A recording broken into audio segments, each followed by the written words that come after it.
Good morning from South Africa, from a very drizzly, very cold, wet bushveld. I am Noelle, and on camera today we have Vildi, and this is Safari Live. We're interactive Safari. You can follow us, you can ask questions, you can make comments, hashtag Safari Live on the Twitter or on YouTube chat. I hope everyone's having a very good morning or evening or middle of the day, depending on where you're from. I have no plan for the day right now. With weather like this, I've even been using my spotlight. I've got my headlights on, the side lights are on. It's dark, very dark. We're waiting for it to lighten up quite a bit. And we're also just hoping to pick up a few tracks. Tristan's out with me, so I hope he's picked up something nice along the way. Again, I would like to try and find some leopard this morning. We had such great leopard sightings before I went on leave. But see, last night, unfortunately, nothing. Everything seems to be in Little Gowrie, but I'm hoping one of the other males might pull through Djuma here. It's cold this morning. It's about 19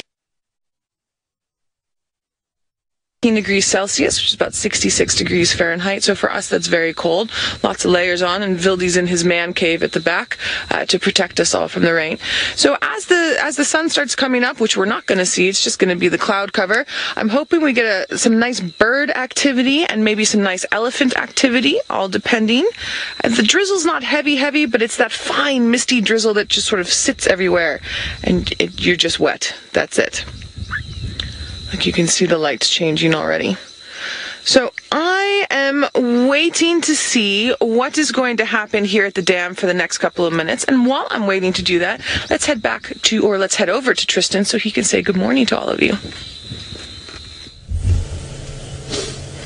Good morning, and welcome to a very damp, rainy, horrible morning, really. It's not the best weather in the world. It's kind of this wet dampness that is down, but hopefully it will lift, and hopefully it will bring about some interesting things this morning, often are in the rain. My name is Tristan, and on camera today I've got Sebastian, so there we go.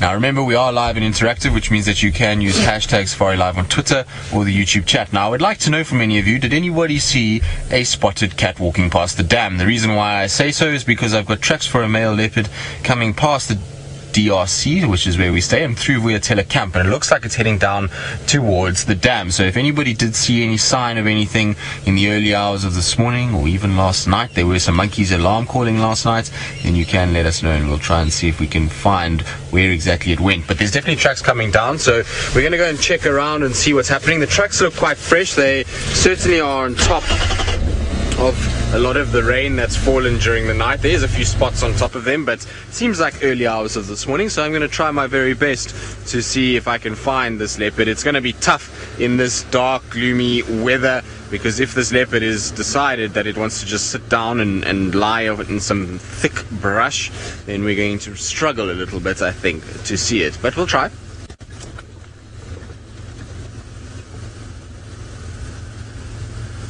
So Philip, you're wondering which bushveld animals cope with freezing temperatures the best? It's an interesting one. I would probably say, I mean, your male lions will probably have it quite nice because they've got these big bulky manes that they obviously helps keep their neck warm. Now you see this leopard has walked here as well, so there's been leopard all over the place, and I'll show you the tracks if I can. Just got to try and position ourselves slightly better. It's quite difficult in this kind of early morning light because I'm trying to use an artificial light, and the artificial light obliterates most of the sort of definition, and on top of that, Seb has got a real tough job. Now Seb, I'm going to move out the way so that we can have a look at those, and I'm going to just try and turn the light a little bit. But you see here, these tracks coming along the tire track is what we're looking for. So there we go. So that's the male leopard track that we're talking about. Now you can see there's a little bit of pitting of rain on top there. Not masses of amounts. If you look at my tire track in comparison, it gives you a nice sort of difference. My tire track is nice and clean, and there's not too much sort of circular little dots on top of the track, and so that is probably from early this morning. Now it's going up and down all over the show, so which leopard this is I'm not sure, but we're going to try and find it and try and see if we can at least get some sort of semblance of a spotted cat. So Bill, you say you heard a leopard sawing at around 2:20 this morning, but didn't get him on the camera. Okay, well, that's good news. It means that he's around somewhere here, and hopefully we'll be able to find it. I know there was a lot of alarm calling yesterday of monkeys, and so I feel like this leopard is taunting us a little bit in that it is here. We've just got to try and find it and see where it's gone. Now, back to our animals that can keep warm in the cold weather. I would say, I mean, elephants are built to be able to withstand both heat and cold, and they generally do alright. In fact, they've been seen at very high altitudes where it can get cold, and in fact, actually, the animal that are high is a wild dog, so they were seen on Kilimanjaro near the sort of top end of it. It snows and gets very cold up there, so they obviously are capable of dealing with cold weather. Maybe it's because they're fairly active animals, and so they move so much that allows them to basically sort of, you know, build up a bit of body heat and stay at least somewhat warm within a cold system. But I would say manes.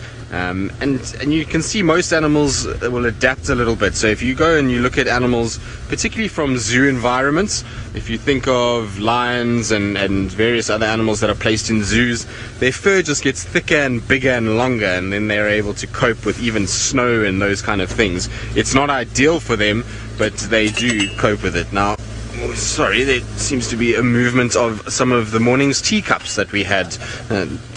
I don't know where they're all coming from, but we're going to try and see if we can sort those out so that they don't clank and rattle their way through the day. But it's interesting because I'm a bit confused by these tracks. Those go up towards quarantine, and then there's others at Djuma's, well, I mean at our camp, that come back towards the dam. So I don't know which ones are the fresher ones, but let's do a little loop around Djuma, see what we can find. Maybe we'll get lucky and there'll be a leopard just lying on the road somewhere and out of the wet grass that we've got this morning. That would be first prize. What do you think, Seb? I agree. If I was a cat, that's where I would be, on the road. If you were a cat, you would be on the road. Yes, I think so as well. I feel like road napping would be the best thing for this morning, if there is ever such a thing as road napping. I know some of our lions love a good nap on the road. Bless you, Seb. No worries. Now, what was that? No, there's something else that seems to have fallen, which we're going to have to try and see what's going on. Now, I'm in Jigger, which means that I have no idea what is in this car. I know it's James's, and there's all kinds of things that float about, so I'm going to just investigate the clunking sound that has just come from the front left side of Jigger and hope that it's nothing too important. But while we do that, let's go across to Noel, who seems to have left the dam and is, well, slowly meandering through a very rainy, dark morning.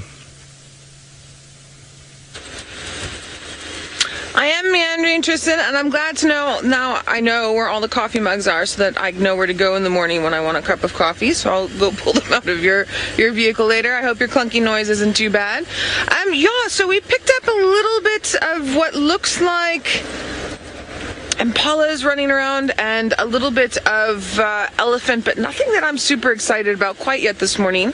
I'm just meandering along our southern boundary. Remember when it's rained like this, a lot of the territorial animals, so leopard, lion, cheetah, even things like rhino, will have to come back and remark their territory with spraying their urine, because all of the wet takes it away.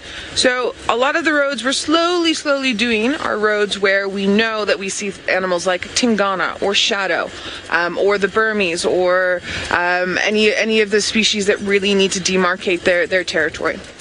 So I'm just double checking on that. I'm also letting it get a little bit lighter. It's not going to be too much lighter than this morning, unfortunately. It's going to be quite a dreary, dark morning, but I don't have to use my torch anymore, and all of my side lights and front lights are off, so that's good. Also, with this fine drizzle that we get, we can see very nicely when there are tracks in the road, which actually makes my job slightly easier. Now we just have to find either what has ever left the tracks or just find some tracks themselves. So that is pretty much all that is going on at the moment. Now, I am triple checking because the update that I got yesterday about Hasana and Shadow on a kill in Little Gowrie, which is just over here, I didn't hear anything about Shadow's youngster. And I believe not last night, but the night before, Shadow's youngster was at Twin Dams, and then Tristan says he didn't pick up anything from her moving back. So it's possible in the night that Shadow went to fetch her. It's also possible that because the cub is basically a year old, that Shadow might just enjoy her kill. Well, I can't say enjoy if she's chasing Hasana away from it, but sort of enjoy her kill that side and then go back to her youngster. So I'm kind of hoping when we get to Twin Dams, there she might be. Some of you keep sending me still these cute little gifs and memes about hashtag not Barbara, and I have to say it makes me laugh every single time.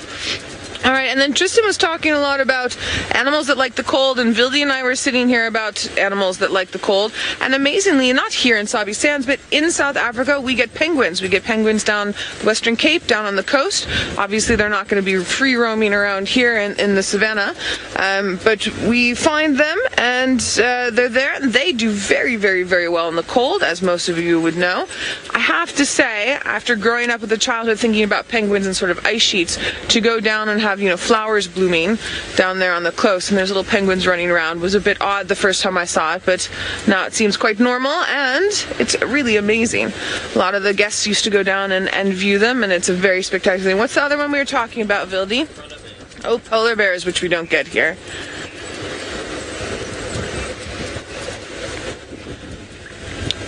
Ooh, Midnight Blue, interesting question. You're asking if any of the animals on Djuma have 2 layered coats for the cold. Now, Midnight Blue, as far as I know, we don't, but that's not to say that it couldn't be possible. Our temperatures don't reach such a cold level for such a long time that the animals would need to have those double layers. I know that something like certain types of dogs, domesticated dog species, like a lab, have those double coats. But for us here, not that I can think of off the top of my head. I don't know if there's anyone that's watching that might be able to correct me on that. There is a species of antelope that we get in this area. It's not something that we see often right here, but in the surrounds, called a klipspringer, that has a very interesting coat that has sort of hair follicles with air in them that makes it like bubble wrap around their body when they hop along the rocks there, so that if they fall, it sort of protects them. But again, that's not for the cold. That's more for their sorry, there's something possibly in the road. No, it's a tree far up ahead. For their inner organs not to be damaged. We usually, like right now, we're really cold because it's 66 degrees Fahrenheit, it's 19 degrees Celsius. This is cold for us. So in midwinter, in the middle of the night, or sort of early in the morning, it might get down to sort of about 6 degrees Celsius. We very rarely reach below freezing. And if that were to happen, it would be maybe 1 or 2 nights. It's not a long, prolonged thing. So most of the species here are adapted more for the warmth as opposed to the cold. Something like an elephant does very well in this cold weather, and a rhino, buffalo also enjoy it as well, and warthog.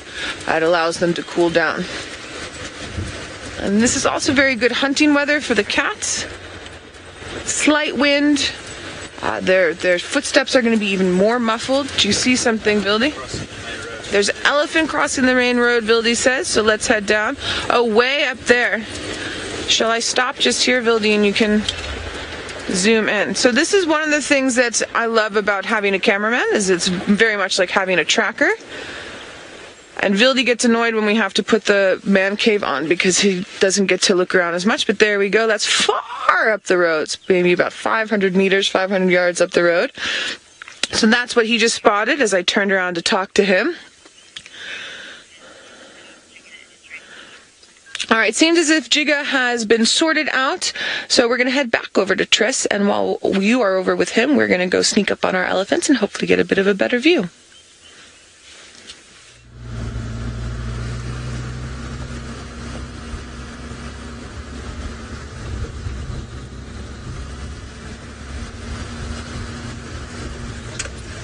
Sorry about that, everybody. We seem not to be having a few comms issues this morning where I just can't hear Rebecca at all, and so it's not ideal. Hopefully Noelle will find whatever it is that she spotted, because all I got was that she spotted something, so it sounds exciting, whatever it may be. Hopefully she catches up with it fairly soon.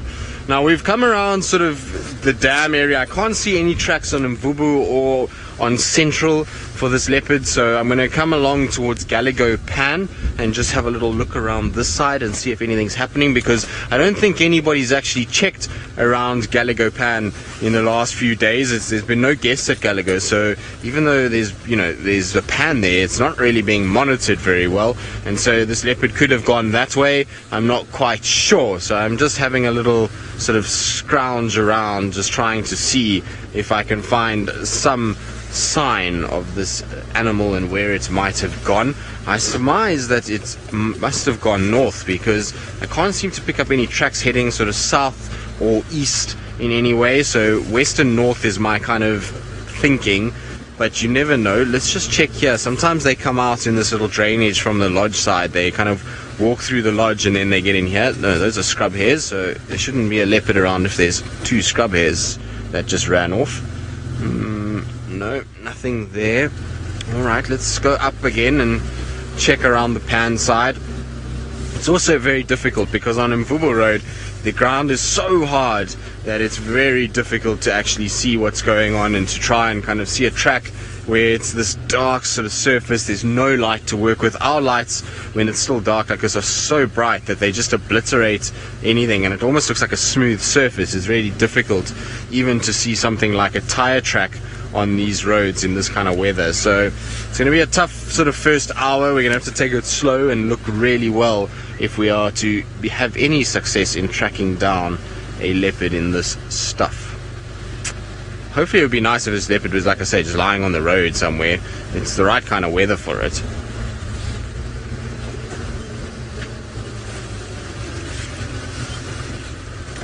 Right, I believe some of you have sent through some screenshots of a mystery animal that looks like it might be a leopard from last night, but it was very, very rainy. Yes, well, it is a bit rainy, isn't it? And so that's not going to help with the screenshots, but the leopard came right from the dam side, so I would imagine it could be. I'm not sure which side those screenshots were taken on, or the orientation of where it was. So hopefully that leopard is still sitting around here somewhere. Maybe with the rain it's decided just to find itself a comfy spot to then lie down and just take it very easy. Well, that's what I'm betting on and hoping on. Whether or not that comes to fruition, I'm not quite sure, but it's certainly at least getting a little lighter now, which is good news. You can see it's not that kind of dark black that we were having when we first started, so that's really good news. And it seems as though the rain itself, while it is still falling and there's a little bit of kind of drizzle that's taking place, is not really getting any heavier. And hopefully we're going to have a situation where, as this sort of rain, or as the sun starts to come up, so these clouds lift a little bit and this misty sort of wet weather that we're having right now dissipates a little bit, and we get a lot more kind of sort of dry weather, and then we can lift all these flaps and hopefully get a bit of light onto the road as well. That's the idea anyway. Whether it works, I'm not quite sure. Lots of tracks for hyenas in this area as well. There's a bit of a mystery too where all the hyenas are at the moment. I know Steve on his walk the other day with Rex and VM did a lot of walking around to try and see where the hyena dens could be, and I know they walked all the dens that we roughly think we have in this northern section. So they did the Mvubu den, they did Gallagher shortcuts, they did Aubrey's, but no sign of any hyenas at any of those three dens. We did the Philemon's Cutline den recently and the one off Zoe's, and no sign on either of those dens as well. So where the hyenas are at the moment, and whether or not any of them even have little ones, is debatable. It doesn't seem like it, just given that, I mean, we've looked around, we've tried to kind of find places and find patterns, but there's not really much happening in that regard at the moment. So hopefully one of them will den shortly. There's certainly enough males around at the moment to fertilize the females and to have a situation where we might get a few new hyenas.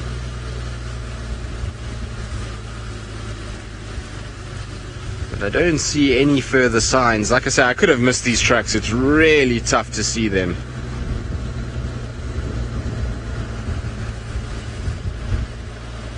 Kobe, you're wondering if I find tracking more difficult when it's cold or when it's hot. I find it more difficult in cold like this, with rain and overcast weather, for the simple reason that you have very little light, and when you don't have light and you have a soft light because of the clouds creates a natural, almost soft box, you have a situation where it's very difficult to see any definition in a track. A lot of the tracks that we spot are spotted because of the angle of the light causes a shadow on the edge, and then it makes a difference in the pattern on the road, and then okay, hang on, there's something that's walked here. So in sunlight it's much easier. In saying that though, when it's really bright sunlight, if you go to the sort of middle of the day in 40-degree heat in sort of Celsius or 120 in Fahrenheit, then you get a situation where it also becomes very smooth because that light is so on top and so bright that again you can't see the tracks. But if you are tracking, generally you're doing it early morning or late afternoon, and then it's much better if you've got a bit of sun rather than this overcast cold weather that you see here. Also in this weather you find the animals tend to move a lot more, so you find that lions and leopards will really stroll and go and move, whereas in hot weather, if you track them for long enough, they're eventually going to find a place where they're going to rest, and generally they're going to head towards some sort of water point to rehydrate after trying to walk around in really cold weather like this. In hot weather. So this is a little bit more challenging. It also forms little puddles in places, not particularly this rain, but if we do get rain, and those puddles then cause it become very difficult to try and actually sort of work out where they're going to go and where they're going to drink and what's their sort of plan. Right, well, I'm going to try and see where these tracks go. I'm not even 100% sure where to now look because we've kind of done loops around, but let's go and double check where we had a last track and see what we can find. While we do that, let's go back to Noel, who seems to have had more luck than we have and has found a herd of ellies. Everyone, we've snuck up on our elephants, and as we were sitting here and waiting, they've all come up next to the car. And I'm just going to lean down so that Billy can get, we've got all these little ones right next to us, and they're busy throwing soil on themselves. They were lying down in a miter drain just now. Miter drains are these little ditches that we create off the side of the road to help pull water away. I'm just going to let you all listen for a minute.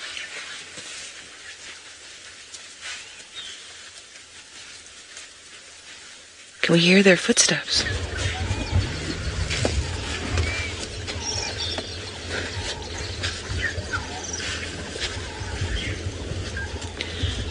So if you all were watching last night, we talked how quietly elephants move. Now we just had 8 elephants moving 1 meter, 2 meters right past the car. And all you can hear is that slight little crunch on the ground from their footsteps. That's about it.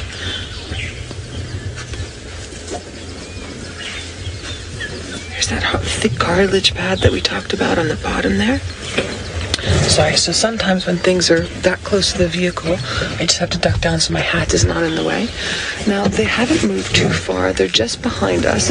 So what I would like to do is just sort of, oh, come on, Rusty, roll back. I'm just going to roll back quietly.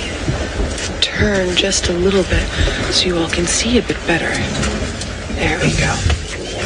So they literally just came along the side of the road here and then are moving over. Now the area that they're moving over to, I can't go to, but we're still going to have a nice view of them. This female is keeping an eye on us. She's been keeping an eye on us since we got here, but she chose to come into our space and chose to carry on down the road. She also positioned herself near us so the little ones could access that soil, and then has let them progress down the road. And she's just going to sit here and feed a bit. She's not doing displacement behavior. She's fully feeding, but keeping an eye on us. Norma, you'd like to know how elephants do in the cold with their delicate skin. Norma, elephants do very, very well in the cold. And their skin is very thick. It's only quite delicate on the sort of back of the ears. It's about 1.5 centimeters thick. Rhinos is about 2 centimeters thick, and elephants is just a little bit less than that. They love the cold. And remember, our cold is not northern hemisphere cold. So this type of weather for them is like, oh, thank goodness, it's cool. I don't have to move my ears all the time to adjust my heat. I can just be. They love it. They love weather like this. Makes them very happy. All right, I just need to maneuver us one more time to be able to see them moving down the road. So I don't want you to go anywhere, but I'm just going to start up the vehicle, reverse, and then sort of poke my nose in. I can't actually drive over here, but I don't want to lose complete sight of everybody.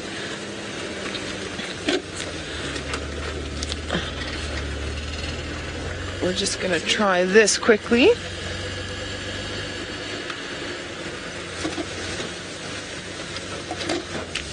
And we'll actually be able to see their tracks nicely that we were talking about earlier from where they just walked. Just give me half a second. We also have a very lonely, very wet, very cold vulture that's sitting up on a dead tree here. All right. So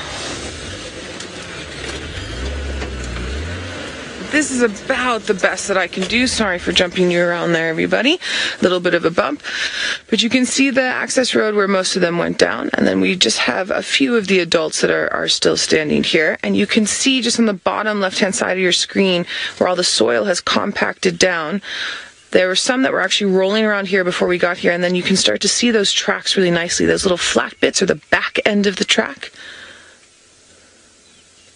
There we go. Those are perfect. So that's all an elephant leaves behind. Silently walking through, well, almost silently, and then just those flat little pock marks as we come in.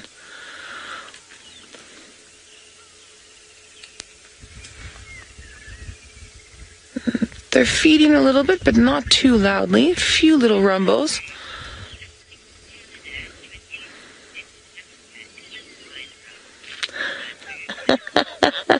Midnight Blue, you're saying sitting in Canada and listening to an elephant in Africa is mind-blowing. Midnight Blue, it is mind-blowing. It's absolutely incredible that we can sit here and show you what we're seeing, and you can be anywhere in the world and watch us. It's a pretty special occurrence, I'm not going to lie, as many of you know.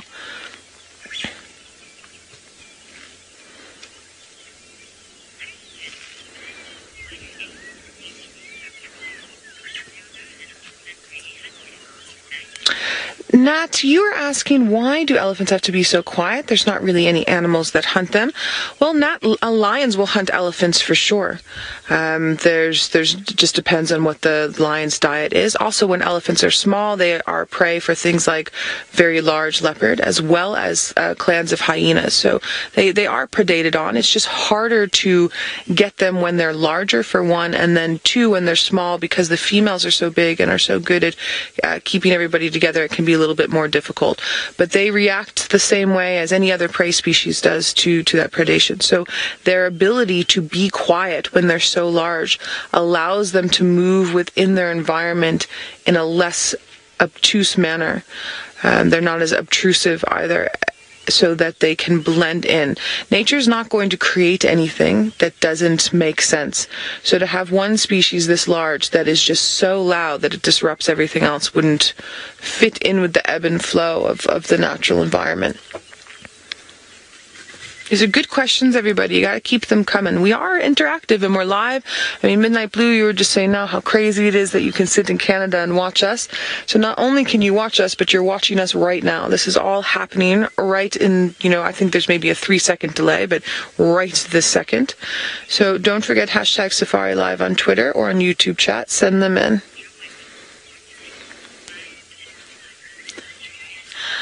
Good morning, Joy. I hope you're well. Joy, elephants have a really distinctive smell. So their urine and their dung have a distinctive elephant smell, but elephants themselves have a very... I don't know how to describe it very well because it is just an elephant smell. It's sort of deep and musky and... like wet soil mixed in with body warmth and a little bit of yeasty smell, all wrapped into one. And I can't smell them from here. My sense of smell is not my most heightened sense, unfortunately. But when they were walking past us earlier, you could definitely smell them. Someone with a better nose than I would be able to still smell them from here, no problem.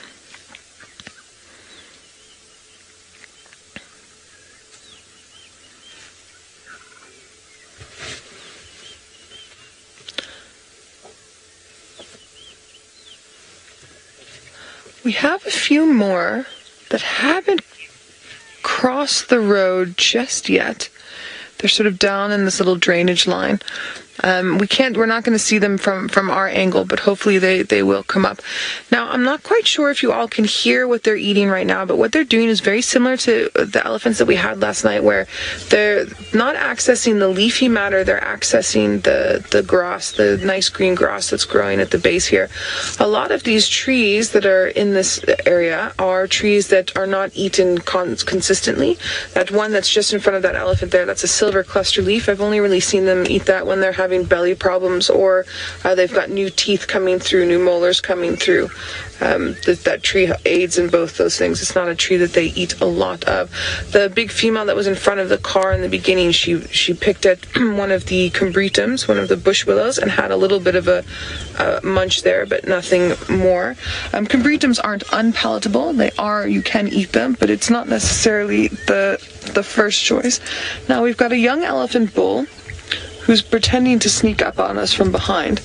And I don't know if you could hear that, but he farted in our general direction. If anyone's seen Monty Python and the Search for the Holy Grail, you'll definitely understand that. And he's decided that it's a little bit too much for us, and he's just going to come around the corner here. He's smelling for his mom and his aunties to see what they're doing. And he's not a young bull where he's been kicked away from the herd. He's a young bull where he's just old enough that he doesn't want to be around his mom and his aunties, but he's still young enough that he needs them. So he's going to start coming out slowly this way. And the minute that we're able to get him in view, we'll put him on. But he's being quite silly.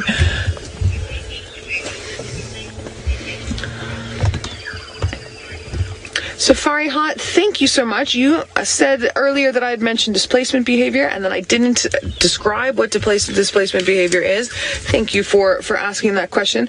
So displacement behavior in something like an elephant is where, if we look at this big female here, the way that she's feeding, the way that she's using her trunk and using her foot, you can see the movements that she's doing there. Displacement behavior mimics those movements without them actually collecting the food and putting it into their mouth. So what you'll see, they might even pick up a little bit of grass or pick up a leaf, but they won't actually eat it, and they're listening and watching, and they're basically thinking about what they want to do. So sometimes when we see displacement behavior, it can then be followed by a aggressive stance from them. Not that they're going to come and sort of, eat me or stomp on me or anything like that, but it's just their way of assessing the situation. That youngster there is busy dust bathing himself. The dust bathing helps keep ectoparasites, skin parasites off the body. It also aids in cooling down. So I might be cold right now, and Vildi might be cold right now, but these elephants aren't necessarily feeling cold. They themselves might just be saying, oh, I wish it was this temperature more often, and still needing a little bit of that dust bath to help regulate that temperature there.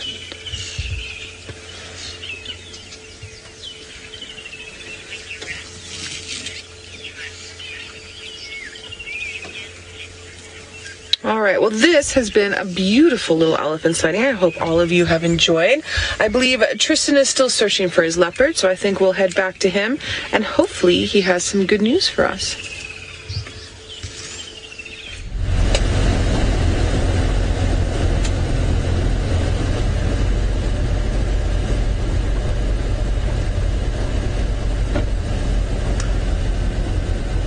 Now, we are still just moving around in this area, hoping that we're going to bump into something, because, well, we haven't had any luck really with any tracks whatsoever.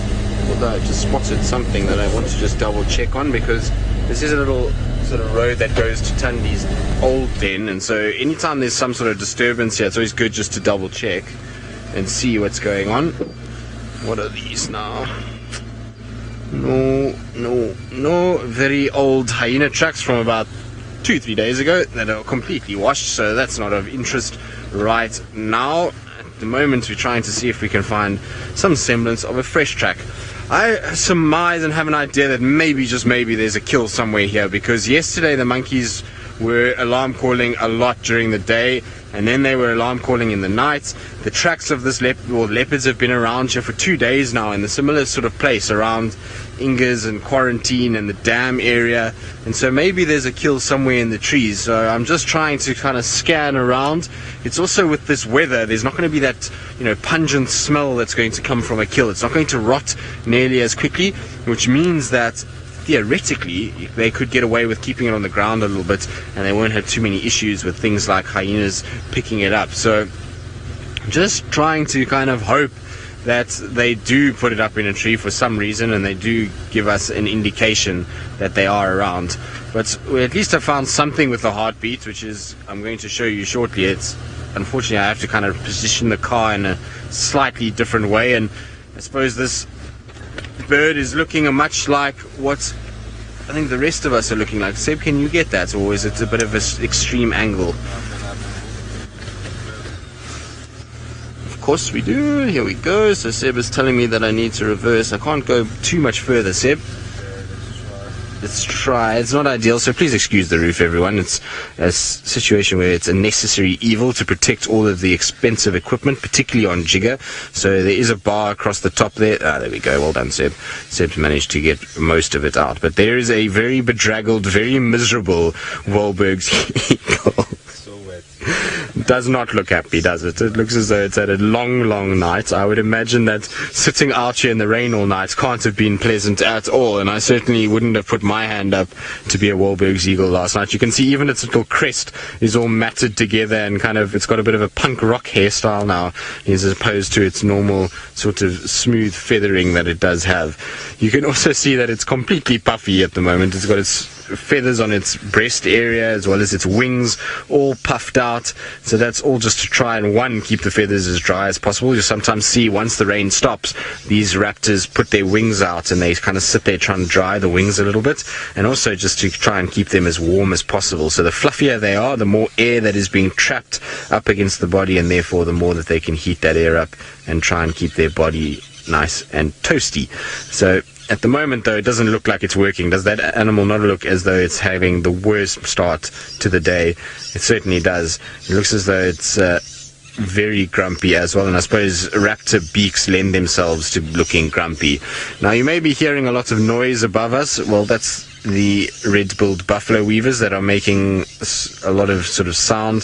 There's a lot of chicks that probably are begging inside the nests at the moment, and that causes a lot of noise to be made above us. But unfortunately we won't be able to see that because, well, as you can see, there's a roof, and so we can't see directly above my head, which is where all of these birds are calling from. Right, Seb, I think let's go up Wahlberg's Nest Road and see, maybe we get lucky.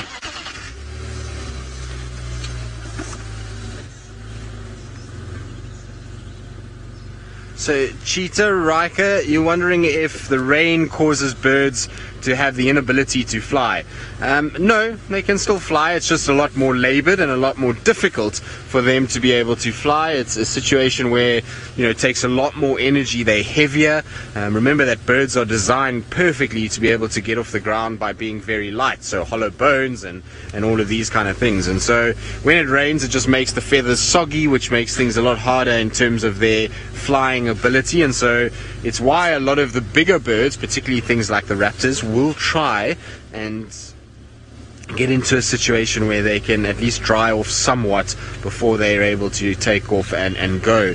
The smaller birds, well, they don't have the same problems. They tend to be still kind of flighty. They also don't fly at the same heights nor at the same distances that you would see a raptor fly at, and so short little flights when you wait is not too bad, but it's these big long sawing motions that the raptors do that are very difficult. If you're soggy and laden with water, it makes life a lot harder. Oh, come on, leopard, be in one of these marulas. I just have a feeling we're going to find a leopard lounging somewhere in a marula tree. That's what I think. Well, I'm hoping, actually. It's not really what I think. It's just more a hope than anything else. So I was hoping that maybe one of these big marulas that are here in front of Ingers could be one of them that a leopard would sit in. I know that Kruger used to be seen a lot in these marula trees around this area, and so hoping that maybe, just maybe, one of them is here. Now, I know a lot of you were wondering about Shadow and Hosanna and their kill that they had. I haven't heard too much about it. I just heard that the two of them are on a kill in the same place. I'm not sure if they're sharing, but they are together, and they're on Little Gari. So it's an area that Hosanna spends a lot of time in, and I would imagine, given that Shadow's cub was around Twin Dams, that maybe somewhere south of Twin Dams area. I have no idea where, maybe on the Mulawati system, but we'll try to find out a bit more a little bit later. Right, well, seems as though no luck. I might carry on and try and search in a new area and see if I can find something else somewhere. And while I do that, let's go across to Taylor in a very misty Mara. Good morning, everybody. I hope you guys keep nice and dry down on camera with Safari is Adrian, and we're going to be out for the whole day today. Rebecca has already asked me if I was on a different continent this morning because it is so dark and gloomy. I don't know what it's looking like where where Ralph is and the other side of the river, but perhaps it's a little bit lighter. I don't know, this smoke, this haze, this fog, this mist, whatever it is, has not decided to leave just yet. We're just going to make finding animals interesting. Right. What we're going to do now is I'm going to have a very quick look around and just see if the Angamas are out and about. Maybe I didn't hear much roaring last night, but the hyenas were on form.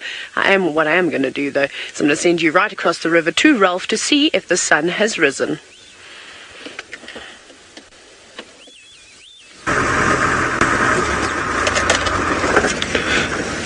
Yes, and welcome everybody to the Kenya second half of the Sunrise Safari. My name is Ralph Kirsten, and on the camera we have Craig. How's it, Craig? Good morning, good morning, good morning. And what a wonderful morning it is. It is lovely and cool. There's a bit of cloud cover, and please don't forget to join us on the hashtag Safari Live on Twitter and also on the YouTube live chat. We'd love for you to be involved. To send us your questions and your comments. It would be lovely to have you on board the largest game drive in the world. Now remember, yesterday we were with a couple of cheetah, Miale and her son, and we are making our way back in that direction because she was looking to hunt yesterday afternoon late towards sunset. Maybe she didn't come right. If she didn't, well, this morning might be even a better chance for us to witness that. So we're on our way there. We're not too far off, but at the moment we're just working a couple of the luggers, and here we see a nice small herd of buffalo on the other side of the river, and that can give you a little bit of a feel of what we are experiencing at the moment. It's almost a little bit misty and nice and cool. It's probably about 15 to 18 degrees centigrade, probably lower 60 degrees Fahrenheit. So it's quite comfortable, and it's nice for us to be out so early and fresh in the morning, and I'm hoping that the predators are feeling the same way too. So please join us as we head on and try to find these cheetah. Now, it's always interesting because we work along these sort of laga or donga areas, and that's where we've been finding the cheetah and the lions.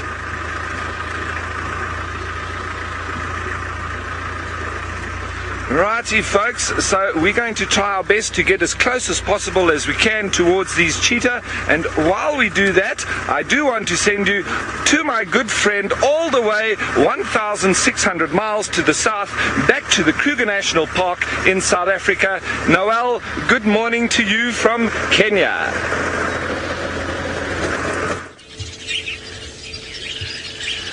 Morning, Ralph. We miss you. I can't wait for you to come back. It sounds like you're having loads of fun up there, and if you find another cheetah today, I might have a jealousy tear that flows down my face, but that's okay. I hope you're having lots and lots and lots of fun. We are here in front of Chitwa Dam, and there is quite a lot of interesting little things happening. We have our hippos that are wallowing in the water because it is cold, and it is much warmer for them to be in there than it is for them to be outside, although sometimes in temperatures like this, you will still see them out and about and grazing a little bit. Now they're just here on the side of these little islands, sort of resting and not doing too much. And then we've got Egyptian goose mother just there with her little ducklings. Egyptian geese are misnamed. They're actually ducks, not geese, but there you go. Actually, it's both the mom and the dad, and there you go, teeny, teeny, teeny, tiny little ducklings. So we had quite a few instances over the past couple of months where we had huge groups of Egyptian geese that were just over on the side of Chitwa Dam here. And a lot of that is males trying to kick out territorial males, and then there's also some mating rituals that occur there. And those mating rituals obviously resulted in these little ones popping up. There's some of the other partners that have been around. Now, interestingly enough, Egyptian geese are one of the bird species that will be forcible in their mating patterns. I'm trying very hard to delicately choose my words right now. When it comes to scenarios where you only have one large body of water like this and they're all trying to be territorial and they're all trying to mate, the males are not always the kindest, which can also happen with cheetahs. I used to work in a few areas where they were relocating cheetah onto the property so that they could get the populations back up. And you will sometimes see that if a female rebuffs the males or the male coalitions, that they are not nice to her with that scenario and tend to be forcible in their mating rituals. So the nature is not always the kindest, as we would know. We are humans, and humans are not always kind to each other either. You can see Chitwa Lodge at the back there. Now, we have a few red-breasted swallows that are flying around, and I'm hoping some of them come close enough that we can see them busy with their hunting techniques with the bit of insects that are flying around here, but they are extremely quick. There we go. Of course, Vildi with his... there. There's red-breasted swallows like that one there. I also heard lesser-striped swallows today. There's a few martins that are flying around, and I believe I saw as well some European swallows or barn swallows. Just in front of us here, we have a beautiful little three-banded plover. Just there, sort of hunting around. There we go. Thanks, Vildi. Vicky, you're asking, can I see the fish eagle? Vicky, I haven't seen the fish eagle yet. I haven't done my full tour of the dam, but I can definitely have a look out for it. It's a little bit cold this weather for the fish eagle to be hunting. It needs to possibly be a bit warmer. Yes, that's nice visual on that three-banded plover there. Busy looking for insects, possibly ants or termites that are around. Let's just listen for a sec.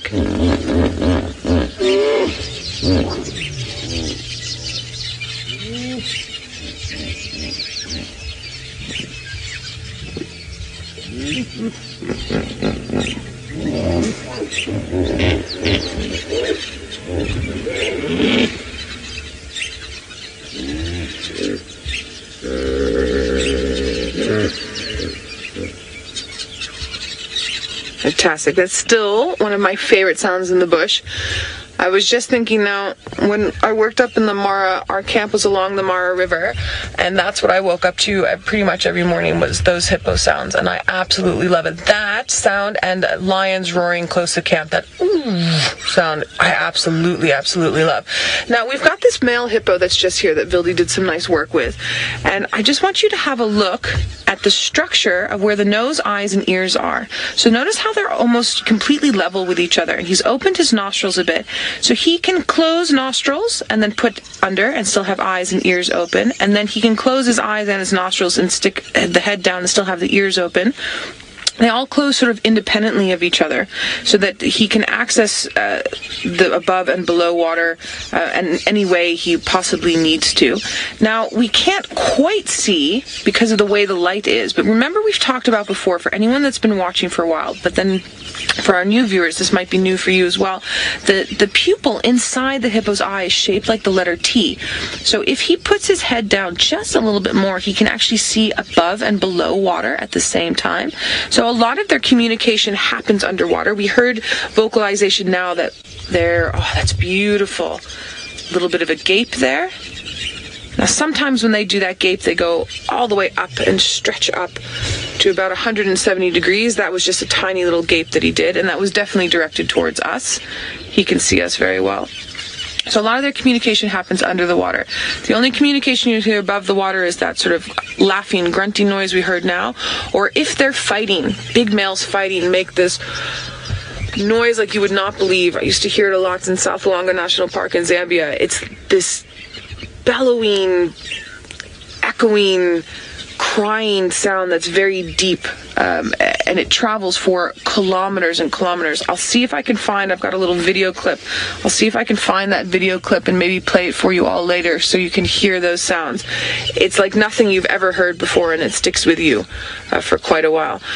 Now, other than our hippos and our Egyptian goose, I think maybe we're going to go reposition to the other side of the dam. And I think let's go over to Tristan and see what he's up to while we're doing this repositioning. Well, Noel, I'm trying to find some semblance of life, is what I'm trying to find.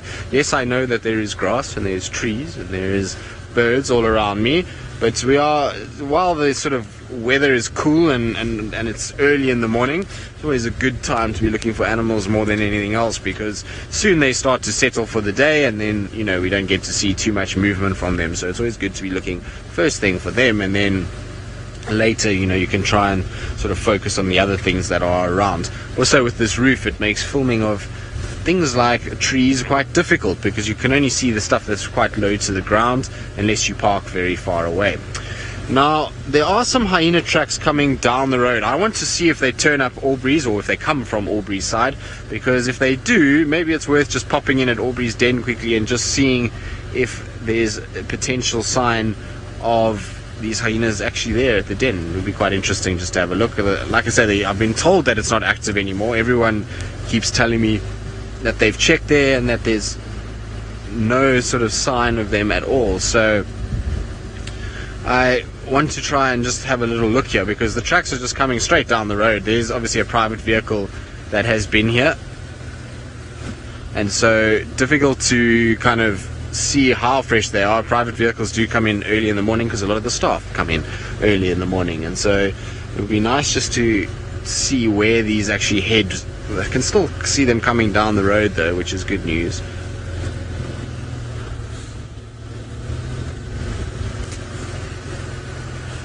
So, First Lady, you say, is there any news on Kuchava? Did she give birth?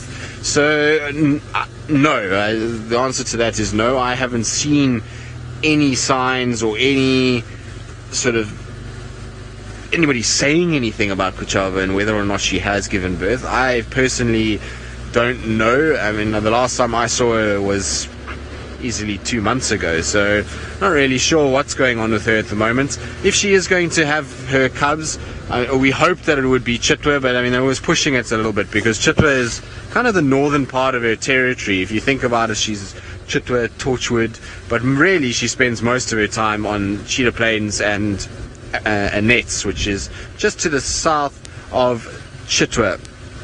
And so, you know, she might be denning in those areas. We can see with Tundi how localized they become when they den. They don't really move around nearly as much, and so you'll have a situation where she could be denning on one of those properties. And if you've ever been on a net, or well, know about a net is incredibly thick. It is seriously difficult to negotiate there, and it's got this drainage line that runs through it that is like a fortress of trees that is intertwined and often of how sort of thick it is in there. And also there's a nice big rocky outcrops that are perfect for cubs, but it's I imagine very difficult to find leopard.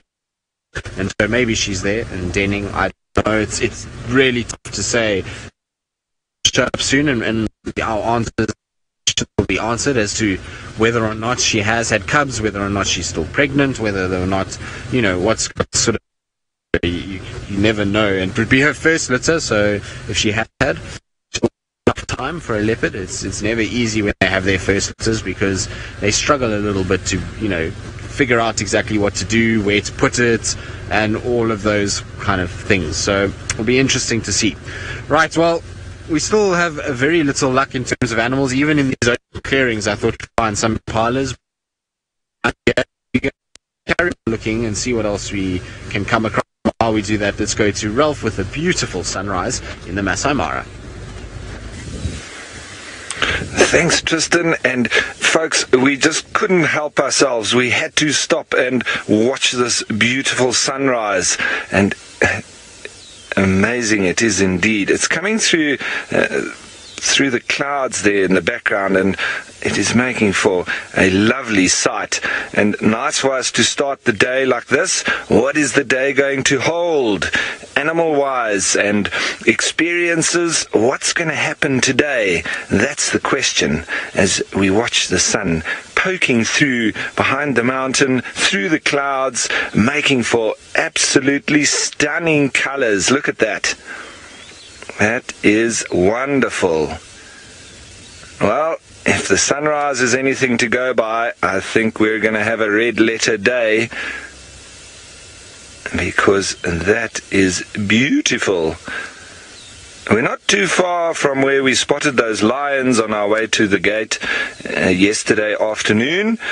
So we are also going to pop in and see if they're still around that lugger, and wondering what they're up to. We've just seen a few hyenas scuttling through after their evening foraging for any bits and bobs that they could have found. Maybe there was a bit of hunting going on, a bit of scavenging. You never know with hyena.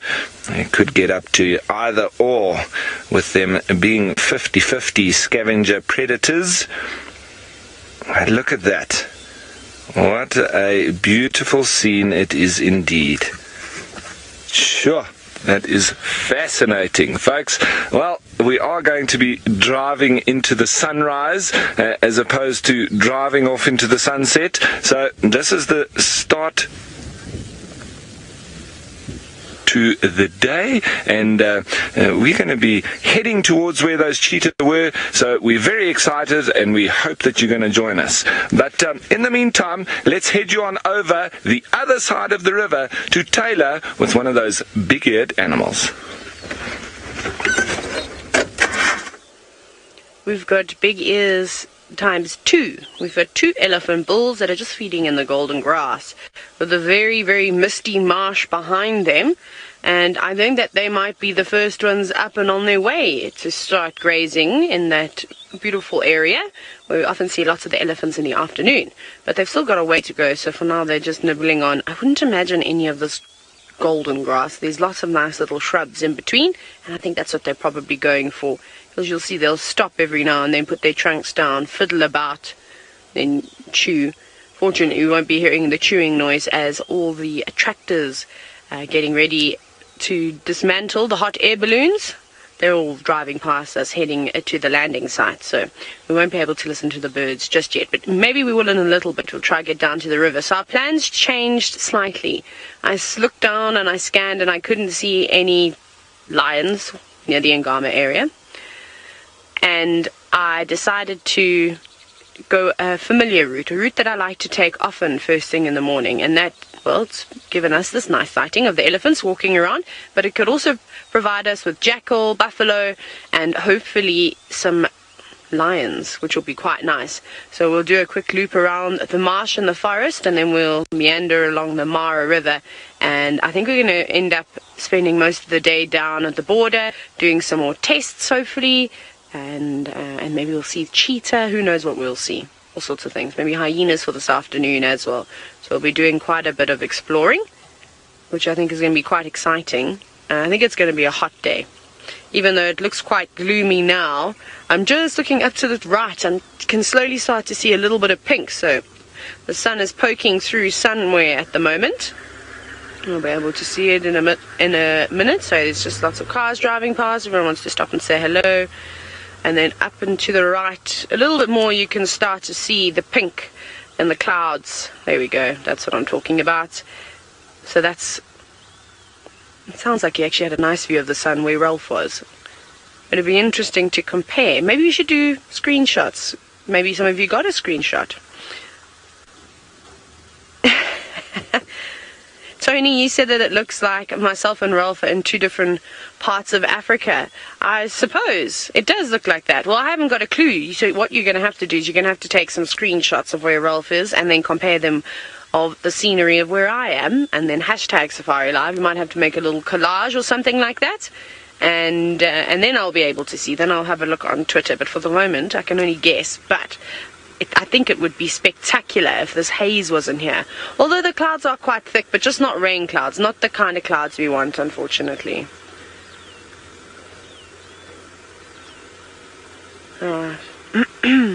I'm watching the tractor that is coming towards us. I hope it's got enough room. You're just going to hear it's going to get louder and louder. It's drowning out all the voices in my head. You can pretend maybe it's the type of trumpeter hornbill that's passing us now. Let's see. I'm just going to sit quietly just to let the tractor go past. I don't want to scare it. Clank, clank, clank, clank, clank, clank, clank, clank, clank goes the trailer. Very funny.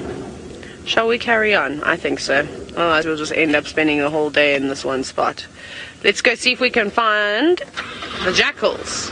I hope that they're still around. Sorry. Excuse me, everybody. I've got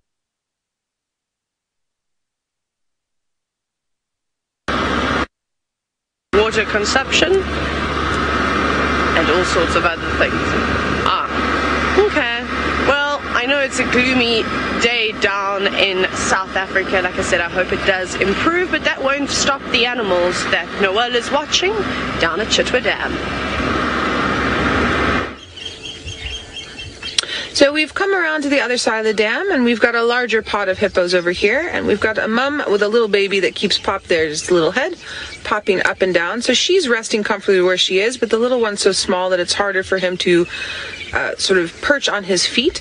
So he's going down and then coming up and then going down and coming up. Sometimes he'll get sort of halfway on top of mum, and sometimes what he's doing, you can see she's repositioning a little bit there. Sometimes what he's doing is trying to access her teats so it can nurse a little bit. And then they also play underneath there. So there's a few more females. There's possibly some more youngsters that it's investigating, but it does look like it wants to nurse a bit. Lisa, you're curious to know, why do the male hippos sometimes kill their young?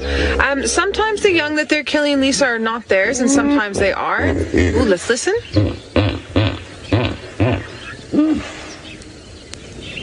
Oh, that was also half. Not everybody did it here. There's probably about 15 hippos here in total. There was only about 2 of them that did their little laugh and grunt. Sometimes it has to do with them being stressed for resources, and sometimes it has to do with the fact that there might be enough other males that are around that they're not positive that it's theirs, and sometimes they're just ridiculously aggressive. I've also seen female hippos killing the young of other females when resources are down. It's back, Vildi. So we've been sitting here, and I've got a bird I really want to show you. It's an African open bill. It's one of my favorite bird species, and you don't get to see them very often. He was perched nice and close to the vehicle, and the hippos chased him away from the bank. There you can see that opening in the bill. So he is hunting for freshwater mussels, and so he is busy digging around in the mud there, and then that bill is specifically designed to grab those it's a bivalve. Mussels and clams are called bivalves, 2 valves, and then crush it in there. So James Richard, hello. I believe you are wondering if this bird is still here. He is indeed still here. I was just saying now I have to keep a better record of my bird list for 2018. So when I get home today, I'm going to start ticking off all the birds. The last time I saw an open bill was probably about 4 months ago. So this is super exciting for me.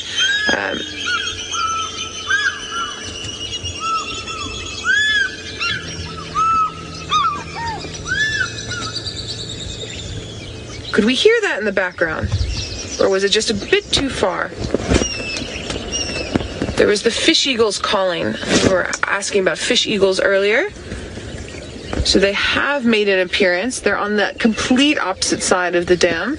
But I think maybe we will try in a little while to get over there. There we go. You can just see that white. Far on the other side. So there, it's not raining anymore, thank goodness. It's not drizzling, so they've come out and they're sort of ruffling their feathers a little bit, and that call is territorial calls and also to its mate, talking to its mates as well. Our African fish eagle, which many of you from the Northern Hemisphere love so much because it is very similar to the bald eagle that you find there. There's our little baby hippo again.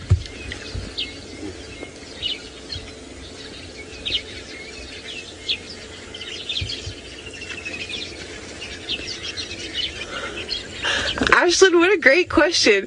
Ashlyn, you're asking, do the hippos also drink water when they're suckling from their mums underneath? Ashlyn, I would assume that some water definitely gets in there. I mean, you saw how large their mouths are. So I don't know if they purposely are drinking water, but they're definitely getting some water intake.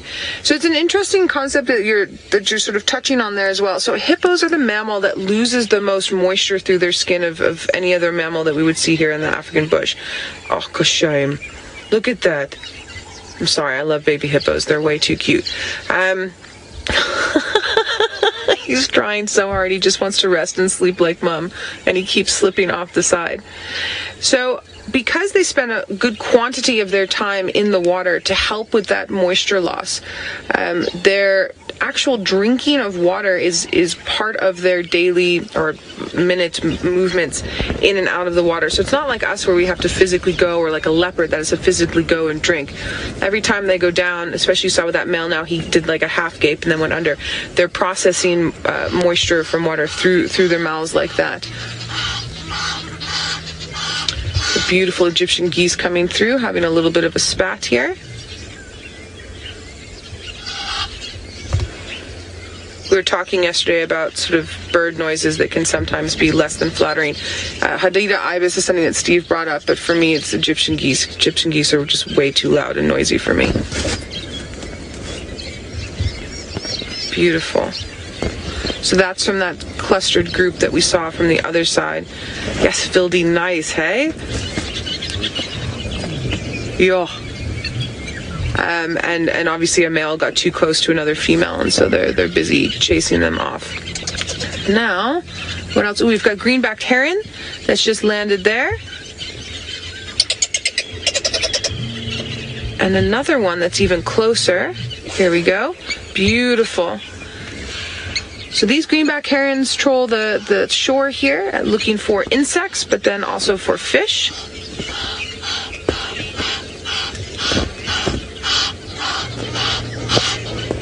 All right, now from South African hippos, we're going to head up to Taylor, who has a hippo up in the Masai Mara. So it's the same species of hippo, but the water systems there are a little bit different. So let's head on up to her and see what she has to say.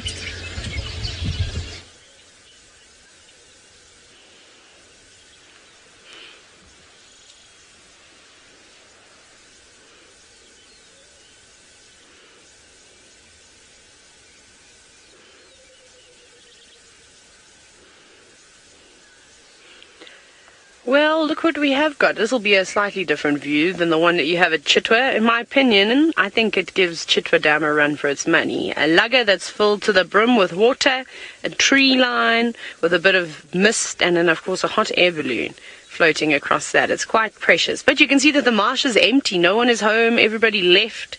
And all the elephants are coming out of the forest. And this hippopotamus, though, I don't think he's going to pay too much attention to going to the marsh. I reckon that's where it has been feeding for most of the night. Now, I'm going to go ahead and say that it's an old bull, because it's quite a large hippopotamus. And why I say old is he just looks tired. He looks like he hasn't had a break for quite a long time. But now you can relax. Now you don't have to worry about fighting the big, strong, younger bulls in the Mara River. This is way more relaxing. This is where I would choose to live, in these luggers. And it's a long lugger, and it's quite deep as well. I think there'll be some spots that'll be even deeper than where he's sitting at the moment. Perhaps he'll go wading through that water and choose a more comfortable spot a little bit later. Now, Ravender, you're wondering if a hippopotamus is more powerful than a rhinoceros. No, I'm going to go ahead and say that a rhino is probably more powerful than a hippo. But again, I haven't ever seen the two fighting before, so I can't say that I've seen a match. And what I'm going to do, though, Adrian, is can I draw your attention, seeing as though we've just seen the pink on the water, finally the sun. I think we need to celebrate and have a very quick look at the sun. Sorry, so, because it's come out. Hallelujah. I didn't know we were going to see it. That's made me a lot happier today. Now, so yeah, and the hippos generally don't weigh as much as a rhino. I mean, a big white rhino bull in particular. Obviously, there's no white rhino up here. They get quite massive, and I mean, a massive one can get up to 3 tons quite easily. A hippo, you're looking at about 1.8, I'd say, to maybe 2.5, maybe not even 2.5 tons, just over 2 tons for a really big hippo bull. But they're quite long. Both species are quite long. Remember, a rhinoceros has got that massive horn. Yes, a hippo can open its mouth and it's got sharp teeth, but my money would probably be on the rhino. But hippos are scary animals too. You want to stay on the good side. Just keep it as that. But it is a lovely scene, and I'm sure everybody that was up in those hot air balloons is thankful to see the sun just as much as I am, as I don't think they were seeing much down below them, because it was very, very dark and dingy at one point. Now, Kristen, you're wondering if any of the animals suffer from waterborne parasites. Most certainly, schistomiasis is a big one, so that's bilharzia. And there are certain parasites that literally live on a hippo that can't live anywhere else. So, for instance, my favorite one that lives and is born typically in water is the ocular tremor, and that lives in the eye of the hippopotamus, and it often causes them to go blind. Now, if hippos were to go extinct, so would that parasite, and they get lots of other things in their stomachs. I remember I often talk about the day that they dissected a hippopotamus down at Sabi, and we had a parasite specialist there, and he didn't know offhand. There were lots of worms in their stomachs though, and we were digging through different parts with lots of little worm closer examination. But just this one hippopotamus was absolutely riddled. And to some extent, parasites are normal, whether they're in the stomach, on the skin, in the eyes, in the ears. Small amounts are normal. But these animals are exposed to large quantities, unlike us as humans. Well, I suppose we are, but we don't sit in this filthy water all day long. So parasites are not going to get us. Right, but let's carry on, though, before it gets too warm and there's too much sunlight. I think it could still be good weather for animals to hunt in. Go and look for some lions now. Thank you, hippopotamus. That was very nice, though. It's going to dry up quite quickly, though, because the clouds are starting to break. And it's warming up nice. It's not actually that cold. I just only have this big coat with me. But shorts, I reckon in the next half an hour the jacket will probably come off.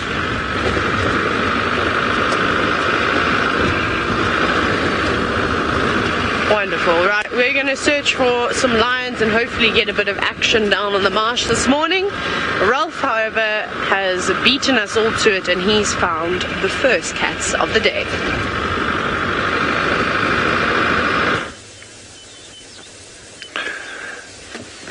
Thank you, Taylor. And yes, we've been able to catch up with Miale and her very good-looking sub-adult son, but unfortunately, for us, not unfortunate for them, look at those fat bellies.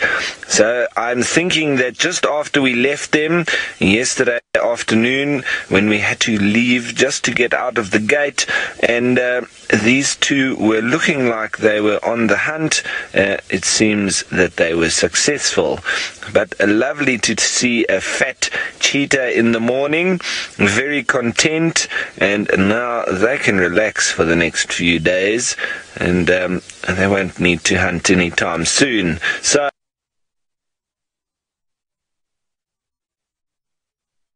we are going to be sitting with them for a little while because we want to go and try and find some hungry kitty cats. But wonderful to have seen that they were successful at the end of their mission yesterday, and nice to see that they have filled themselves up and they're going to be very happy cats for the next little while. But what a wonderful scene that is, and to see Miale and her son very happily having fed and fat bellies, and look at that lovely scene. Beautiful. Now, so folks, that's it. We were very unfortunate to have missed it because we were waiting the entire day, basically, right after the breakfast drive or sunrise drive. We then found them and we stayed with them for the best part of the day.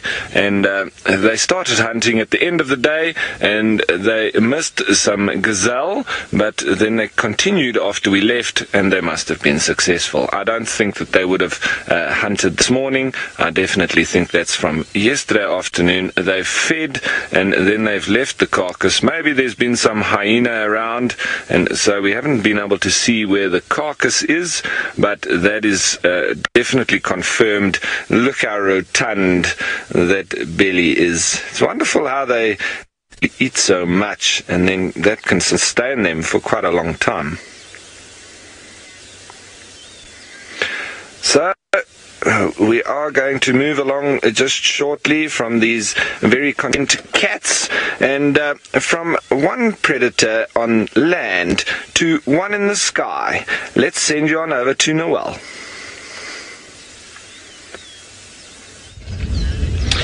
We have managed to get around and get a very nice up-close and personal view of this, one of the fish eagles that's here at Chitwa Dam. Now, I want you to notice the lack of feathers down a good portion of the leg. That's so that when they're diving for fish and they're grasping the fish that are coming up closer to the surface of the water, that they don't get too heavily weighed down. Now, sometimes I've seen them go for a fish that they didn't realize was as large as it was and sort of get a bit bogged down and have to try and pull themselves up, and their feathers on their wings will sometimes dip in, but in general, those scales that are there as opposed to feathers themselves it's a good adaptation to have. Now, that means that this eagle is not a true eagle, very similar to a snake eagle, who also doesn't have feathers all the way down the legs.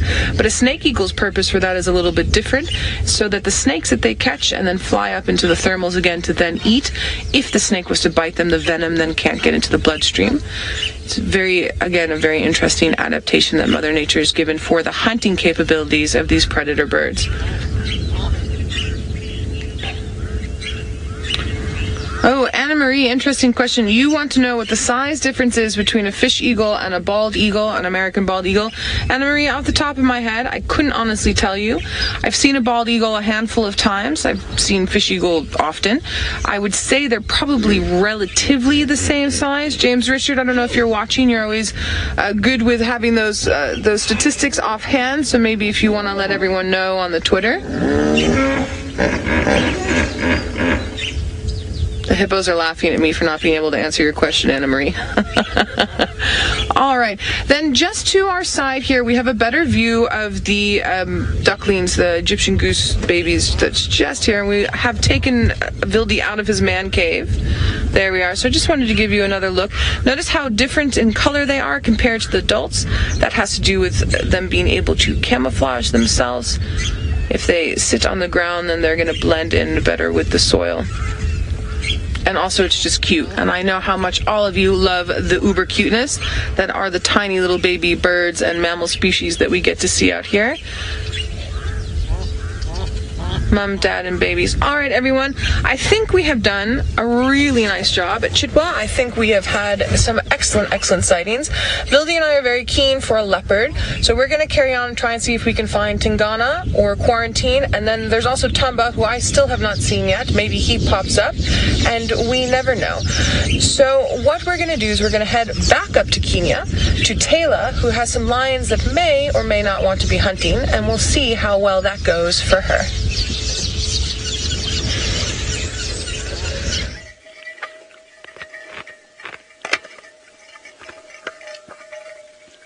I think I must use different words from now on because everybody's very panicked that these lions are about to grab the warthogs. That's not the case. I just wanted Alice to prep a action broadcast. Our lions are still very far away from the warthogs and haven't even started stalking just yet. As you can see, they've actually got their entire bodies revealed to the warthogs. That's what's happening right now. But they are watching them. So we'll just have to see what happens. But for now, they have got a lot of open grass before they can get anywhere between 20 or 30 meters of these warthogs. And then that's going to be a little bit of a challenge, as you can imagine. Right, like I said, no need to panic in final control today. These lions are very far away, so this could take 10 minutes, it could take another 3 hours. And we unfortunately know what lions are like. Is that they're not the most successful hunters, and it takes them many attempts, especially out in the open grassland during the middle of the day, because it is light now. It's no more cover of darkness for these lions like they would have had just 20 minutes ago. So the chances of them going, and the one warthog is actually looking in their direction now, and none of them are sitting below the grass. They've all got their bodies completely exposed. Come on, pigs. Let's hope that the wind starts swirling. There's not much wind. There's a gentle breeze. And it's hard to tell which direction it's coming from. I think it actually might be in the lion's favor today. I'm just looking at the bits of grasses, but it's a bit difficult to tell. So gentle.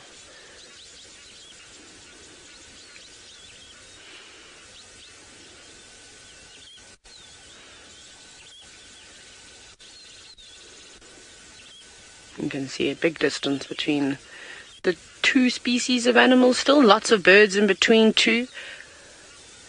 It's kind of like a war zone for the lions. They've got to get through landmines and all sorts of things before they can get close enough to their target.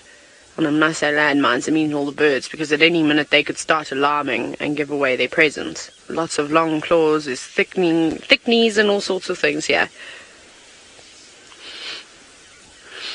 Doctor, you said that it looks like she's got one lined up. No, not really. There's 3 warthogs, and they're still very far away, so anything could change. Another warthog could come running in from any direction. Like I said, at this distance, it's a bit difficult to say. The chances are really good that the warthogs are going to spot these lions. Just like I said, every time the warthogs are glancing over in that direction, they're not concealing themselves. They're standing out like an absolute sore thumb. So they've got about 100 meters or so to go before they can even get close enough where they would have a decent chance of catching these warthogs. So it's going to take a lot of patience from these girls now.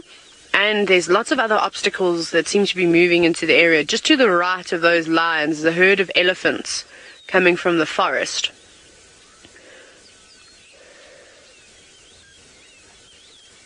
Let's just wait for the elephants to get into frame.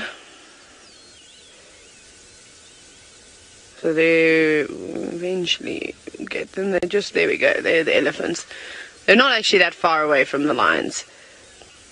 Probably about maybe a little bit further, 150, 200 meters from the elephants. And those elephants look like they're walking straight into the pathway of these lions. We know that they're going to the marsh for the day, and the quickest route to get to the marsh is straight to actually towards our car, which would be directly through the path of these lions.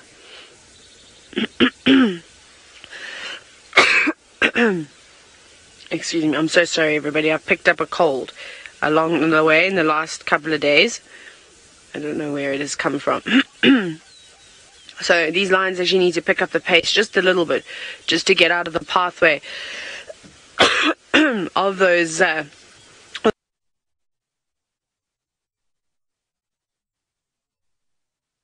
elephants, so that they don't disturb the hunt. And I think the lions are starting to realize that, because now they're picking up the pace just slightly.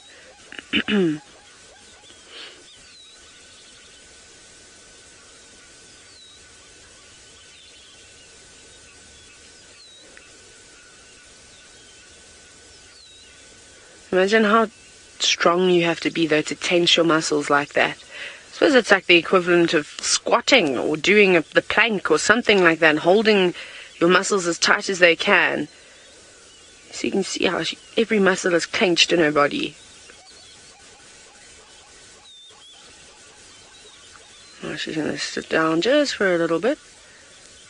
Elephants don't know that she's there. She's not paying too much attention to the elephants. She's now, because she's moving closer, she's going to make sure that she stays focused on the warthogs. For the warthogs, I'm just going to update you on the warthogs, are staring in their direction. They're watching where the lions are. So I don't know if they've maybe heard something or the wind has swirled.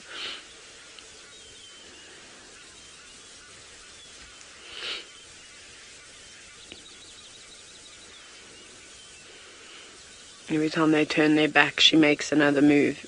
And you see, that's what she's watching for. But the other girls are still a little bit far behind.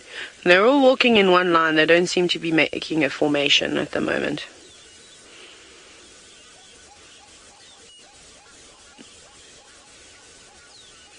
Safari Heart, you said that this is an incredible sighting, especially with the elephants in the background. It really is.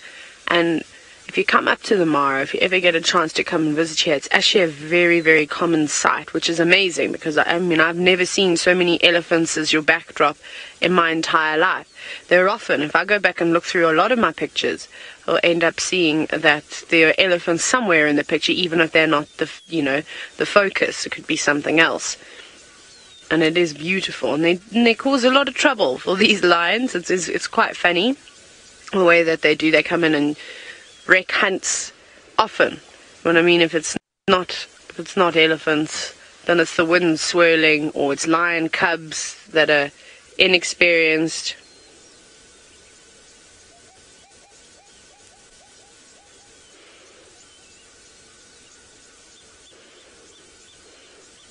Elephants are they're moving a little bit quicker now. They're closing that gap. Come on, girls, make your decision. She's looking around to see what everyone else is doing.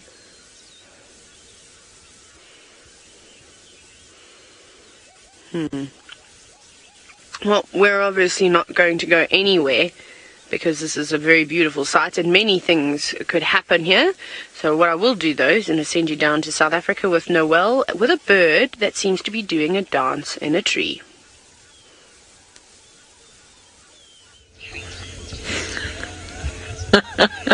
Taylor, that's hysterical. Yeah, there are some birds dancing in trees. It's mostly the red-billed buffalo weavers from that big nest on the right-hand side that are very annoyed at this Wahlberg's eagle that's sitting on the left here. So now the bird that a Wahlberg's can most easily be confused with is a tawny, and we're a bit far away from this. Even our binoculars are not working well, myself and Vildy. But what you can see, and James Richard, you and I keep going back and forth on our tawny Wahlberg's calls. So James Richard, I'm calling this a Wahlberg. I will concede the last one I called a Wahlberg was actually a tawny. A couple of weeks ago, I was re-looking at that footage, and I was like, oh, Noelle, you silly person. But what we're looking at here is feathers all the way down the legs, so this is a true eagle. And then when it turns its head back, look at the side of the mouth, the yellow bits. It's called the gape. The gape is going to the mid of the eye as opposed to the back of the eye. Also, just before we came on camera, it was stretching its wings, and the size of the bird is Wahlberg smaller than a tawny, is more Wahlberg size, and also the way that the wing feathers, the primary feathers, where they sit in comparison to the tail, when it was stretching and then folding itself back up is more Wahlbergs. The tawny's primary feathers will come down past the tail. Now, I don't think that he's actually after anything inside of that red-billed buffalo weaver's nest. I think this is just the perch that he happened to possibly be sleeping on or maybe fly to earlier this morning. He is very wet and beraggled, similar to that other Wahlbergs that we had with Tristan this morning. It's our only bird that we get, our brown eagle, I should say. It's our only brown eagle that we get that nests in our winter time here. Everything else sort of nests in our summer. And so most of the Wahlbergs will be fledging now, which is lovely. And I have seen them going inside of these red-billed buffalo weaver nests before, but it's not necessarily their favorite thing to do. All right, now it is a predator, but it's not the predators that we're looking for, so Liam and I are going to carry on and see if we can find some cat-type predators. And while we're busy with that, I wonder what Taylor's lions are doing. I hope that they manage to catch something. If not, I'm hoping when we come around the corner here that we might, in fact, get a leopard. So maybe come with me and let's see.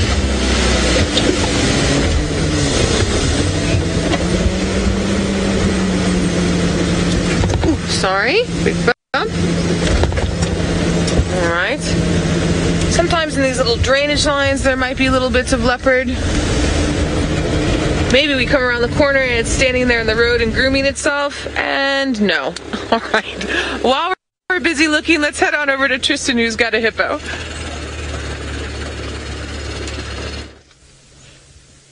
Well, I do have a hippo. I'm at Buffelshoek Dam, and it's the first semblance of life that I've seen this morning is our hippo that spends all his time in and around Buffelshoek Dam, and so taking it very easy. He doesn't look as though he's too worried about life. And so, Anna Marie, you're wondering what the nictitating membrane protects. Nictating membrane, actually not nictitating, the nictating membrane on a hippo's eye protects them from, well, just from all kinds of things that could go into their eyes. So you remember that they're not in nice, chlorinated, clean, sparkly swimming pools. They're in areas that are dirty, they are muddy, they are full of dung, they're full of bits of dirt that have washed in, and so there's a lot of stuff that can go into the eyes of a hippo that make it quite difficult for them to be able to kind of see. Then if you get bits of dirt in there, this can cause infections and all kinds of other things. So it just helps to be able to keep the eye nice and sort of healthy and make sure that they're keeping debris and things out of it. Remember that also, like I said, they're going to have things like sticks and little things that are floating in. They don't only spend their time in still water. Up in the Mara, we see them in the rivers there, and debris is going to be constantly floating down. So it's just to protect the eye. Same with the crocodile. It's just to allow a sort of lens to come over the eye to make sure that they don't get hurt or don't get blinded by anything, and to stop infections and those kind of things. So that's the reason why they've got them. It's almost like a little sort of portable pair of swimming goggles, really. That's what they've got. Now, so we're going to probably sit here a little bit longer, see what else comes down. I think there's some waterbuck that are starting to head in this area. There's a foam nest tree frog as well that is over the water. But while we do that, I believe Taylor's lions and elephants are looking magnificent. Yeah, it's getting there. Our lions, unfortunately, were not successful with the warthogs. The warthog spotted them and ran away.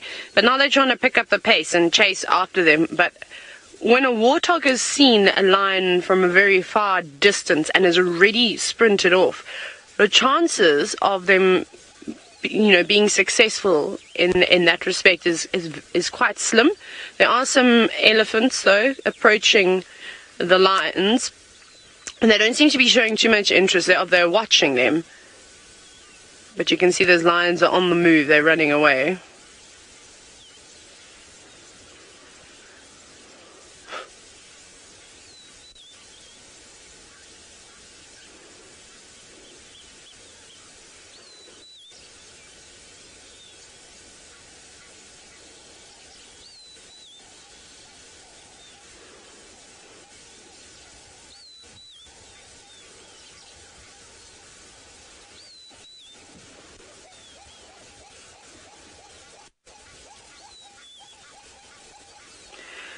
morning, everybody, and welcome to the Mara Triangle here in Kenya, where we are watching lions try and stalk warthogs. But the warthogs have spotted the lions, but there is a third species of animal amongst the lions this morning that could cause quite a stir, and that is a herd of elephants. But it seems like everybody has just come closely together, like elephants do when they feel like they're in a bit of trouble, as they all just huddle together, and one lion versus a herd of elephants like this will be no problem. That matriarch will not tolerate those cats.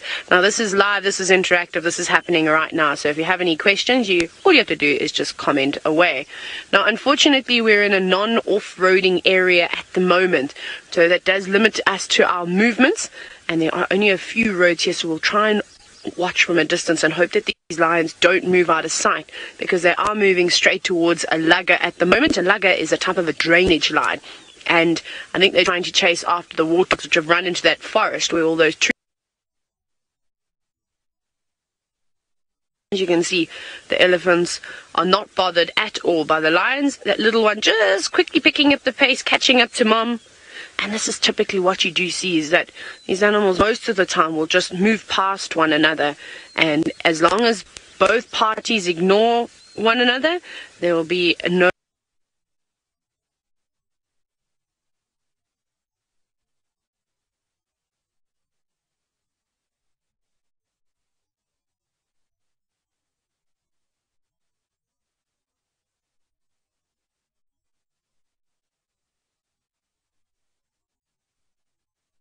conflict whatsoever.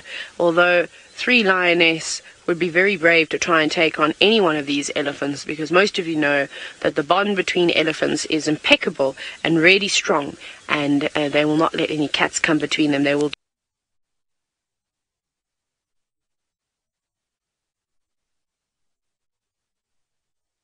defend their youngsters for as long as they can. Well, they look a bit disappointed, these lionesses, as the warthogs have now escaped into the forest. But this happens on a regular basis, where lions unfortunately miss their opportunity to hunt.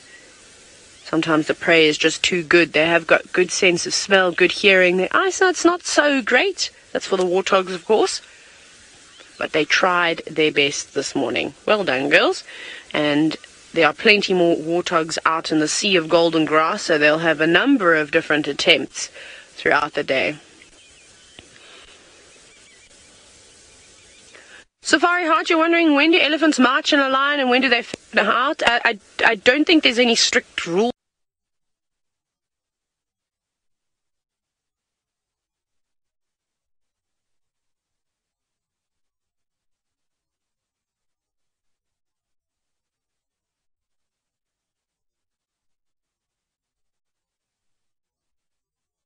When they're feeding, they tend to spread out a little bit more, and when they're on a mission to get somewhere quickly, it's probably easier just to keep everybody together, and they walk in a straight line.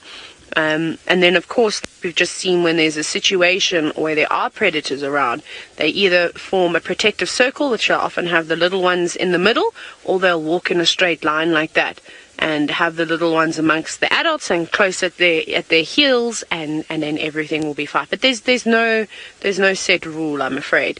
They kind of just do what they want when they need to, depending on the situation. So I suppose it would depend on what's actually going on.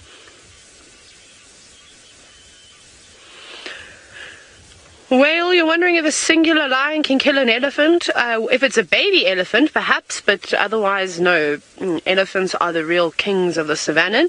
The lions, however, maybe take third spot after crocodiles. Crocodiles are the apex predators out here, but elephants can defeat both of them. I've seen elephants that have lost their tails to crocodiles, but not eaten by them. And I've seen many lions being chased away by big herds of elephants. So there are there are super prides of lions in various countries in Africa. And one of my favorite stories that I've heard is the lions of Wangi National Park that like to hunt elephants there. And I suppose it takes a bit of practice and also some experience to take down a big creature like that. Chassis, you're wondering where are we? So at the moment I'm sitting in the Mara Triangle, which is just outside the Masai Mara National Reserve here in Kenya. So we're still in Africa. And this is happening right now. And this area is called 4x4 because if you want to get to the side where the lions are, you have to engage your 4x4. You have to go through a little bit of a crossing. Shame they're trying to see if they can see those warthogs moving around, but I don't think they've got any luck. I think they've crossed the lugger and literally run into the forest. And now if they've put a natural barrier between them, the chances of them getting again is very slim. They might have to change their plan and come and hunt some other warthogs that are all just starting to wake up because it's still quite early here and there's a thick mist, so there wasn't much out at all. Sammy, you're wondering if I think that the elephants would try and protect the warthogs? Maybe not.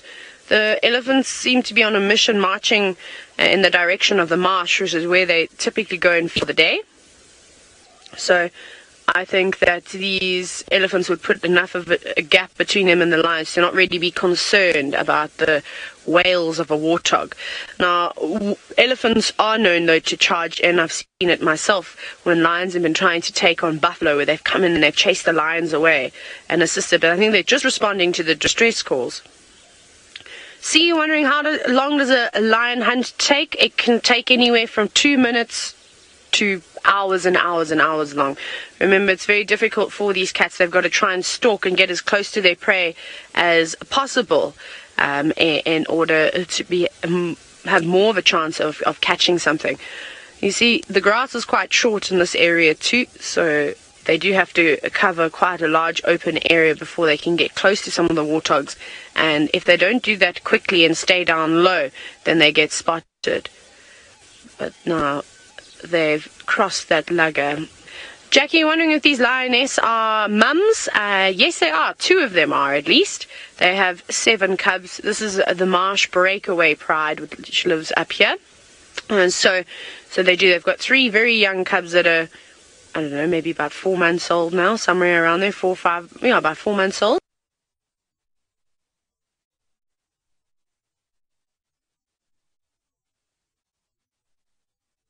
That are just over 6 months, probably about 8 months old now. I haven't seen them for quite some time, so I've forgotten how big they are. But those lions have gone across that lugger, or there's another one's head popping out. At least one of them has. And unfortunately, we can't gain access to that side of the lugger. We have to go all the way around on the main road to get to that area. And I think that's where they're going to go and hunt. I can also hear some zebra bleating in the far distance.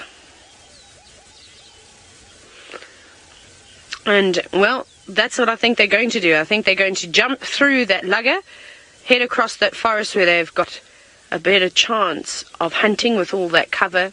And I think there's a variety of other animals on that other side, from topi to zebra to more warthogs, and who knows what else is lurking beyond those bushes. But you can see they're quite excited, so we're going to try and head around and catch up with the one lioness that's already crossed. So keep an eye out for these live action broadcasts, because hopefully in a few minutes time we'll be going live again and these lioness will be stalking once more, so stay tuned.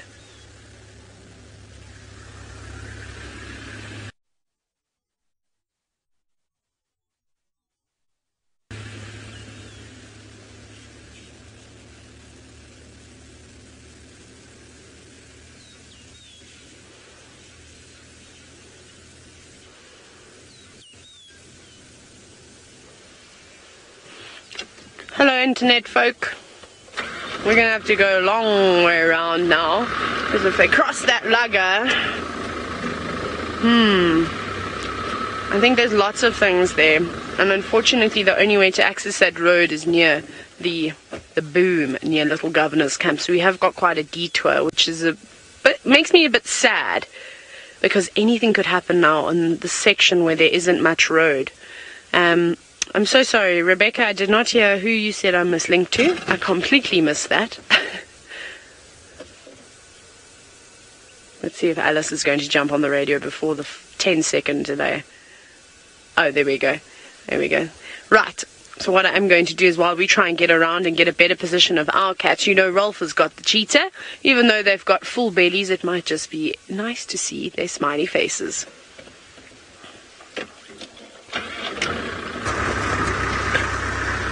Thanks, Taylor. Well, we have moved on from those cheetah because of how full their bellies were, and so we decided that we would roll the dice and see what else we can find. And it looks like we might have spotted those tawny coats of a few lions on the other side of this lugger. But you know, sometimes these luggers are quite deep, and as we found a couple of days ago. So we're just looking for the best place to cross at the moment, and so that we can get back to get nice and close to those lions. But there's lots of roads that we need to have a look at, and there have been a couple of crossings that we have also looked at that didn't look that great. Maybe I would have tried them a couple of days ago, but I'm just being a little bit more cautious now. As you see, when we spot these muddy, sandy sections, you do need to be a bit careful, otherwise you can quite easily get stuck. And we're looking here like we're not going to cross there. So it sounds like there's been all sorts going on with the lions on Taylor's side, and at least we found those cheetah this morning. But yeah, unfortunately for us, they have already fed, so we decided immediately that we're not going to waste any time with them, because they are most likely just going to sleep and at some stage maybe just move off into the shade.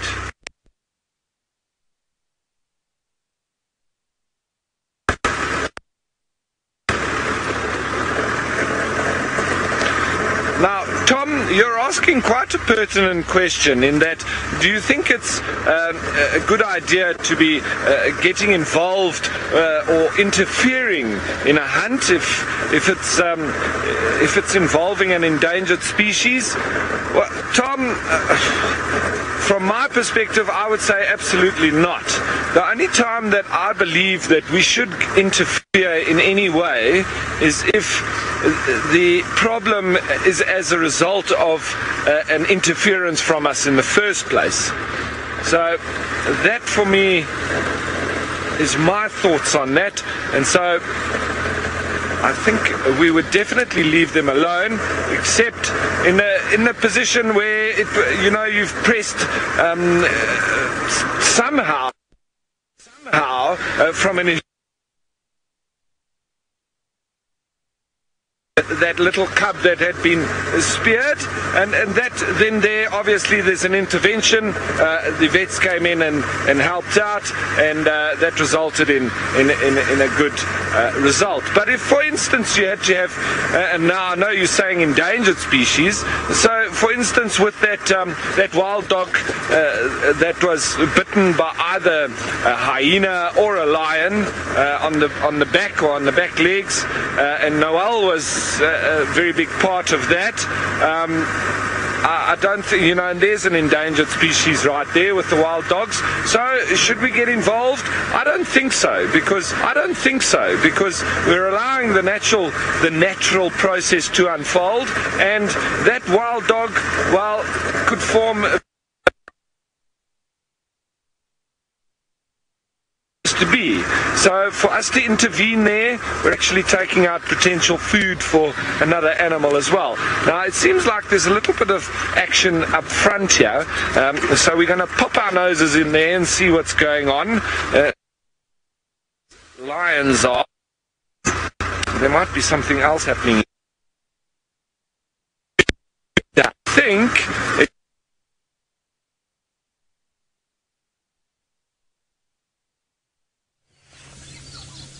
Well, I'm sorry about the gremlins that seem to be invading. Hopefully we'll get rid of them fairly shortly. But as you can see, we've got a little waddling dove that is mobile down the road, is just moving away from us at the moment. I always love when these doves walk. You can see their legs are so short that they kind of battle to try and kind of get anywhere. It takes a lot of energy just to get a few paces forward. Now this particular dove is a emerald spotted wood dove, but you can't see too much of the emerald spots today because of the lack of light. When the sun is shining, then they've got these beautiful little emerald sort of flecks that are on the wing structure, and you can see them then shimmering in the light, and it's a very pretty little dove, and it's quite small, compact, probably the smallest of the doves that we actually see here. And often you see them on the roads like this, where they'll go along and they'll pick up all the little grass seeds and things that have fallen onto the road. And so very common species out here, see them quite a lot, and have the most beautiful call. I really like their call. I'm going to try and see if I can find it quickly on my app, because I like the call and it just reminds me of being out here. So I think I've got it here somewhere. There we go.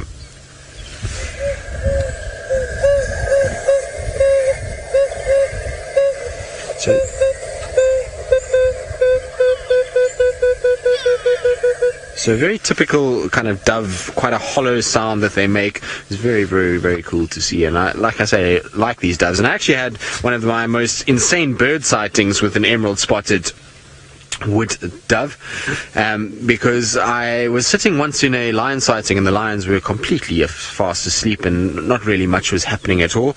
I happened to glance over to my right, I think, at the time, and there was this nest, and this nest was there, and there was sticks kind of all over the place, and a little emerald spotted wood dove that was sitting on top of the nest, and it kind of was just sitting there, and I thought maybe it was incubating eggs, and so I watched it for a while, and next thing it started to wiggle a little bit and started to kind of stand up and looked quite uncomfortable. So I thought, well, that's quite odd. Anyway, we carried on watching the lions for a little bit, and I happened then to look again at the dove, and as I looked, I could see that it was starting to lay an egg, and we actually watched it lay its eggs, which is a very cool thing to do. So the little eggs came out and popped into the nest, and then it settled down to start incubating them. So it was a really cool thing to see. It's the first bird I'd ever seen lay an egg, and I haven't seen one since. So to be out here and to actually be at that specific time and to be able to see it is very, very special. So it was super cool. Now, I'm sure a lot of you are wondering why I was holding my phone to my head.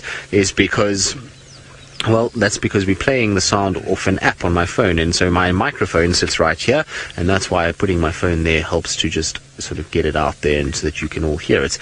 It's a cool sound though. Now, sorry Rebecca, you broke up again and I didn't catch exactly what you said. So Carl, you say that it's a very haunting sound. It is a bit haunting, isn't it? But I like it. I don't know why. That app actually doesn't have the call very well. There's a better sort of call that has been recorded on Roberts. This is not as sort of correct, I would say. It's a little bit different sounding to what you hear in the bush. But while it is haunting, I like it. I think it's a nice sound, and it's kind of this low bassy kind of sound. You hear it in the background often, and it complements a lot of the more chirpy kind of birds. So birds that are more whistly in their tones, and so things like the cisticolas or the tawny flank priniers or those kind of things, these guys complement that by adding a bit of bass. Little band, really. You know, you've got your guitar and your drums and your bass and all of these things. So it's nice to have all of them that kind of come together to form the choruses that we hear out here. Right, well, I'm going to meander on and still try and see what else we can find. I believe Noelle has been doing the same, and she apparently has a haunting sound as well. Not quite sure what it is, though.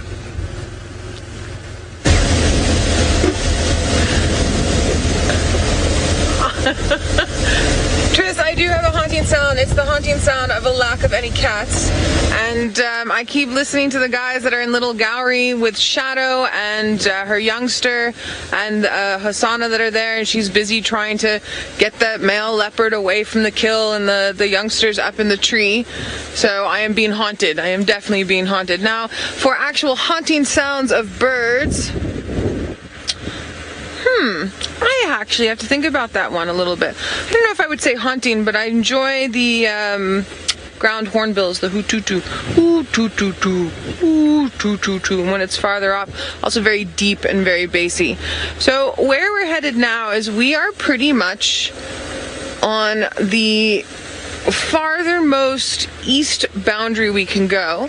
This is where the wild dogs headed the other day, and I was hoping that we would get to this little turning circle here, and they would want to be rolling around in the soil and playing around for us, but unfortunately it looks like it's not going to happen. and I'm not picking up any fresh tracks. So just to our east, just there where I was turning, that's one of the properties where they tend to see cheetah quite often. So as you can see, we're not far from them. We just need them to push a little bit farther west. So I think, Ralph, I love you, my friend, but this is very unfair. Ralph has found cheetah. Ralph is up in the Mara, so let's head on up to him so you can see some actual cheetah and not just have to listen to me talk about them the whole time. Yeah, it's a whole different thing that we do, bro. Found, everybody. It is indeed. Thanks, Noel, and look who we found, everybody. It is indeed the 5 Musketeers, and they're looking like they are slightly fat bellies. They've just all been marking on the top of these little hills here. So I'm not quite sure if they're going to be hunting. Their bellies do look a little bit round, not massively, so there is still a chance, but they're on the move all the same. So we've got a very beautiful scene unfolding, and they keep on sniffing around. It's almost like they're either checking their own markings or seeing if it's other cheetah that have moved in the area. Now, please remember that these cheetah here are very famous and everybody wants to see them, so there might be a vehicle or two around. Please just excuse that if it comes into view at any stage, but we will try our best to give you the best visuals possible, and we are now going to be sticking with these guys for the next little while at least, because they're on the move, and that's what we like to see with cheetah, isn't it? And lovely to see them. And they are moving a little bit away from us, so in a moment I am going to reposition. Look at there, a little bit of spraying, marking on the bush behind him. There'll be lots of that. And they are all, you see, very much on a marking or territorial mission at present. And this is all about marking territory, checking if there's any intruders, and so they are moving around a little bit and maybe picking up on anybody that's moved into the area that shouldn't be around, or just re-establishing their own scent, making sure it's as fresh as possible. And so there was a defecation party going on top of the little hill that is a little bit closer to us where they started, and they all defecated on the same spot and rubbed their back legs in it and kicked it around a bit. They sprayed, they all smelt, and so it was a real territorial sort of marking mission there in the beginning. And what I'm going to be doing now, folks, is just starting up, and we're going to try and go around the other side and just try and catch up with them. Okay, so it's quite a bumpy area, so hold on. Just going to go, and they're climbing up nice and high, so it's going to be beautiful to see them. So just give me 2 minutes as I reposition. I'm just going to go around here. So folks, while I reposition and get you a much better view, let's send you on over to Taylor, who's with our other large hunting cats. Well done, Rolf. It seems as though you're going to have a cheetah fest today. Our lions are having a tough time this morning. But this is normal.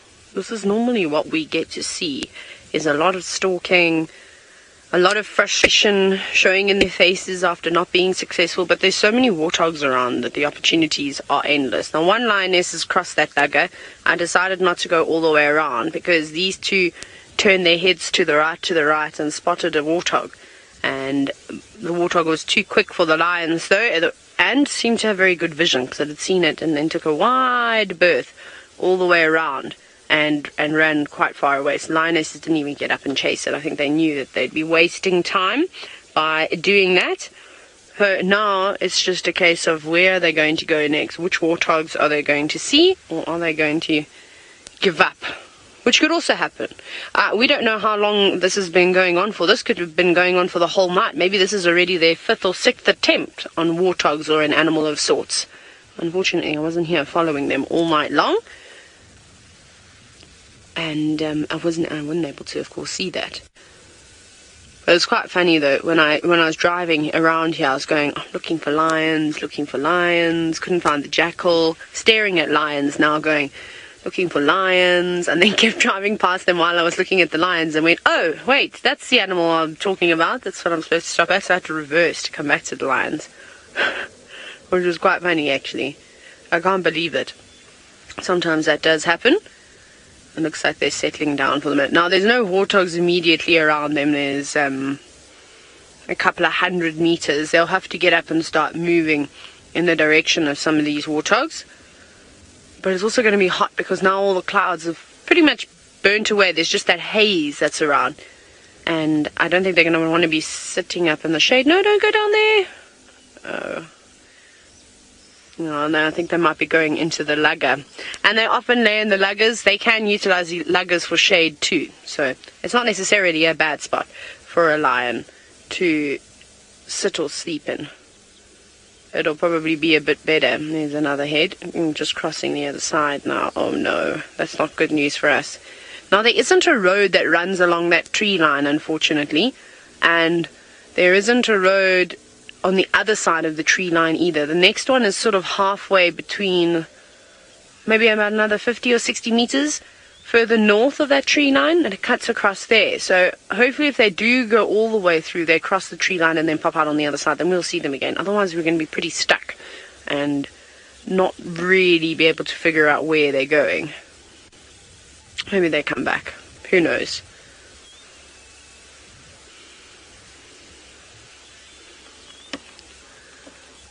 Now, Catherine, you're wondering if cheetah or lions pose a threat to humans. Do they come into camps? They most certainly do. A lot of the campsites here don't have any fences, so they come around as they please, really. And I always talk about, especially in the Sabi sand, where Tristan is down driving around and Noel is, and a camp that I worked at there, and many of the lodges don't have any camps, and I've never come across so many lions at night in my entire life like I did down at Earth Lodge. It was spectacular. So yeah, you can. You've just got to be careful of them, I suppose. I mean, a lion's not necessarily coming in to look for a person to eat. They really aren't wanting to go for us. They prefer to go for a buffalo or a hippo or a warthog, something along those lines. Remember, unfortunately, lions have been hunted for generations by people across Africa. So they see us and they are a little bit nervous of us. At night can be a different story though. I mean, you wouldn't want to come across an injured lion. So typically a clap of the hands or a shout, or even just shining your torch into their eyes, which you should be walking around with if you're in a big 5 area, that would be enough to just deter them. But again, every situation is just a little bit different. Cheetah, however, you don't really have to worry about. They typically will keep away from us. Unfortunately, the cheetahs are way down on the hierarchy system in terms of predators, and you can chase a cheetah around very, very easy, so you wouldn't need to worry about them too much. But of course, any animal is dangerous, even an impala. A warthog is most certainly dangerous, so just keep your distance from the wild animals. Don't go walking up to them, don't try and pet them, don't do anything silly like that. If you don't know what to do, call for help. That's probably the best thing to do, and let an expert handle the situation for you. Oh, biting flies. It seems as though they're out in full force, although if you are sitting on the edge of that lugger though, I can imagine that there will be quite a few more flies buzzing about. Maybe it's not, maybe it's ants, maybe it's a bee or a wasp. I've been seeing lots of wasps around lately. So that could also be bothering them. Right, we'll sit here for a little bit longer because there's still a chance that these cats could pop back across towards where we are and hunt the warthogs that are all emerging from their burrows. So we'll suss out what happens here. Ralph, as you know, is with the Fast Five. He's managed to get a better view of them.